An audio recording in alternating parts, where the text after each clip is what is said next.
Morning বন্ধুরা, কেমন আছো তোমরা? তোমাদের সবাইকে জানাই অনেক অনেক ভালোবাসা। অনেকদিন পরে একটা ব্লগ ভিডিও নিয়ে এলাম। তার কারণটা হচ্ছে অনেকদিন খুব মানে ব্যস্তও ছিলাম। আর তার চাইতে বড় কথা হচ্ছে ব্যস্তর চাইতে হচ্ছে একটা মানসিক চাপের মধ্যে ছিলাম। যার জন্য কোনো ব্লগ ভিডিও করতে পারিনি। তো আজকে অনেকদিন পরে একটা ব্লগ ভিডিও করলাম।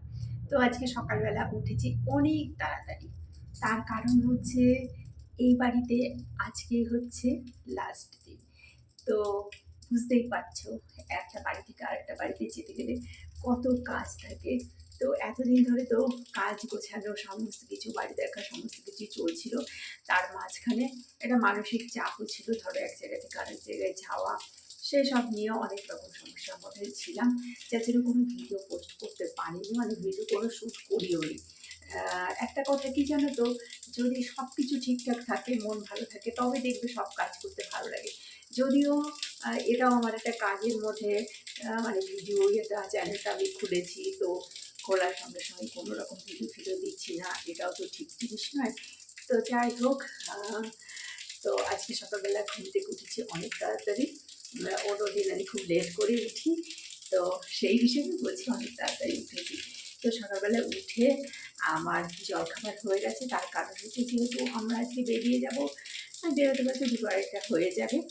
তো সেই জন্য আর মানে জলখাবারে করলাম। তার কারণ শুধু আমরা নয়, বাইরের একজনও আছে, তো আমাদের একটু সাহায্য করবে কাজ টাজের জন্য। তো ওই আহ, তো ওই জন্য আর কি একটু খাবার টাবারগুলো করে নিলাম। তো খাবারে বিশেষ কিছু না, পরোটা করেছি, আলু চচ্চড়ি করেছি, আর মিষ্টি ছিল তার সঙ্গে। তো ওরা ওটা খেয়ে ওদের আর একটা কাজ আছে, অফিসিয়াল একটা কাজ আছে আমার বরের, তো ও ওই কাজে বেরিয়ে গেল। তো ওর অফিসেরই ওই ছেলেটি, তো ওকে নিয়ে বেরিয়ে গেল ওই কাজে। তো আমি দেখলাম যে এখন আমাকে বলে দেবে তুমি খাওয়া দাওয়া করে আর কিছু গোছ কাজ বাকি আছে, তো সেইগুলো তুমি করে নাও। তো আমি এখন কি করলাম, আমি একটু চা করে নিলাম, কারণ সকালবেলাটা আমার একটু চা খেতেই ভালো লাগে। আর দেখো রান্নাঘরের অবস্থা, চারিদিক সব ছড়ানো ছিটানো, একদম পুরো এলোমেলো হয়ে আছে, কিছুই গোছায়নি। তো আমি ভাবলাম আগে একটু চা খেয়ে নিই। চাটা খেয়ে, কারণ এগুলো তো সবই আমাকে গোছাতে হবে, তাই না, গুছিয়ে সব প্যাক করতে হবে। তো সেই জন্য আমি ওই এলোমেলো অবস্থাতেই সমস্ত কিছু রয়েছে। তো চাটা খেয়ে আমি পরোটাটা দিয়ে চাটা খাবো। আর এই যে এখানে ডিম সেদ্ধও আছে, তারপরে হচ্ছে এই যে এটার মধ্যে আলু চচ্চড়ি আছে। তো দেখা যাক কোনটা খাই। দেখো সমস্ত কিছু ছড়ানো ছিটানো সব, এই যে এখন অনেক গোছানো বাকি আছে, অনেক কিছু গোছানো বাকি আছে। ঘরটা ভীষণ ড্যাম্প পড়ে জানো তো, মানে দেখো ভীষণ ড্যাম্প পড়া, আমার কত শাড়ি টাড়ি সমস্ত কিছু নষ্ট হয়ে গেছে। তার মাঝখান থেকে আবার বাড়িওয়ালা বলছে আমরা নাকি নষ্ট করে দিয়েছি। বলো তো, ড্যাম্প পড়া কখনো আমরা নষ্ট করতে পারি? সেটা তো নিজে থেকেই হয়েছে, আর স্যাঁতসেঁতে জায়গা, পাশে ড্রেন ফ্রেন রয়েছে। তো কি আর বলবো বলো, ভাড়া বাড়িতে থাকতে গেলে যা হয় সেই একই অসুবিধা। তো আমাদের তো কিছু বলার নেই, কেননা ওরা যা বলবে সেটাই আমাদের মানতে হবে, সেটাই আমাদের শুনতে হবে। তো কিছু করার নেই। দেখতে পাচ্ছ ঘরগুলোর অবস্থা, দেখো বলছে আমরা নাকি নষ্ট করেছি। আমরা কি করে, এই যে দেয়ালগুলো দেখছো, এগুলো আমরা কি করে নষ্ট করলাম বলো তো? দেখো রান্নাঘরের এই যে দেখেছো ছিটছিটে এইগুলো, এগুলো সব এর আগে যারা ছিল তারাই করেছে, তবু আমরা যখন এসেছি তখন অনেকটাই পরিষ্কার করেছি, কিন্তু তবু ওদের বক্তব্য আমরা নাকি নষ্ট করেছি।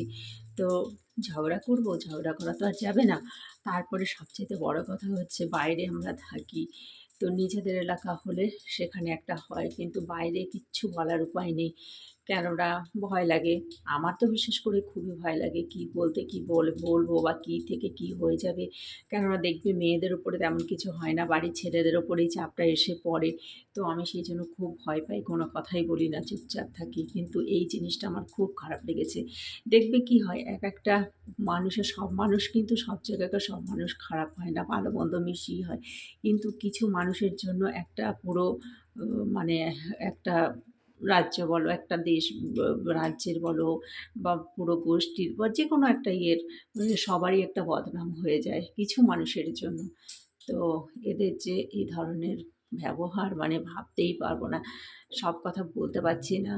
তার কারণ হচ্ছে এখানে অনেক কথা বলাটাও আর কি অসুবিধার আছে। খুঁটিনাটি আমার যেগুলো করার প্যাকিং আমার সেগুলো হয়ে গেছে।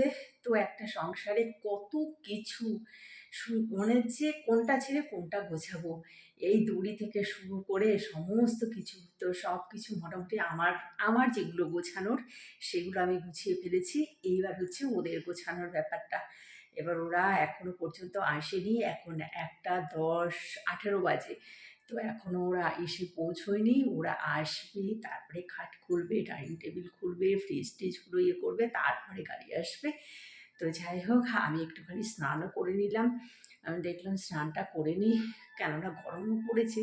তো এখানকার আবহাওয়াটা এমনি কিন্তু ভালো, বেশ আমাদের ওখানকার কলকাতার মতন মানে ওই দিককার মতন ওরকম নয়, একদম অসহ্য গরম এখনও পড়েনি, ঘরের মধ্যে ঠান্ডা। আমি তো এখনও সকালবেলায় সন্ধ্যেবেলায় হালকা একটা চাদর গায়ে দিই। তো যাই হোক, এখন আমি একটুখানি অপেক্ষা করি। আর কয়েকটা জিনিস কম গোছানোর আছে, সেটা হচ্ছে কয়েকটা বড়, বড় বাসন আছে। তো বাসন কটা একটা কার্টুন আর কি ইয়ে করতে হবে। তো সেই কার্টুনটা ওরা এসে করে দিক। তারপরে আমি করতে পারবো। তবু আমার এখন ইচ্ছে করছে না। একটু মনে হচ্ছে একটু বসি। কোমরটা একদম ধরে গেছে। ভালো লাগছে না। আর অনেকক্ষণ থেকে দাঁড়িয়ে আছি, কাজ করছি। তো ওরা এলে কার্টুনটা করে দিলে বাসনপত্রগুলো ঢুকিয়ে দেবো। ব্যাস তাহলেই হয়ে যাবে। তারপরে রওনা হয়ে যাব। আর একটা কথা কি, এখান থেকে যে চলে যাচ্ছি, আজকে ৩ বছর হলো এখানে এসেছি, আছি। একটুও মন খারাপ করছে না। তার কারণ কি জানো তো? তার কারণ হচ্ছে পরিবেশটা। পরিবেশ ঠিক না হলে পরে বাড়ির মালিক ঠিক না হলে, লোকজন ভালো না হলে সেখানে আর আমার সেইভাবে কারোর সঙ্গে সেরকম সম্পর্ক তৈরি হয়ওনি। তার কারণ না হওয়ারও কারণ আছে যথেষ্ট। তো যাই হোক, অত কিছু আর বললাম না তোমাদের। তো যাই হোক, আবার তোমাদের সঙ্গে নতুন বাড়িতে গিয়ে দেখা হবে। তো ওই ওরা আসলে এই কটা বিয়ে করে নিলে উম বেরিয়ে যাব। ৩টে ৩:৩০ হয়ে যাবে বেরোতে, বেরোতে।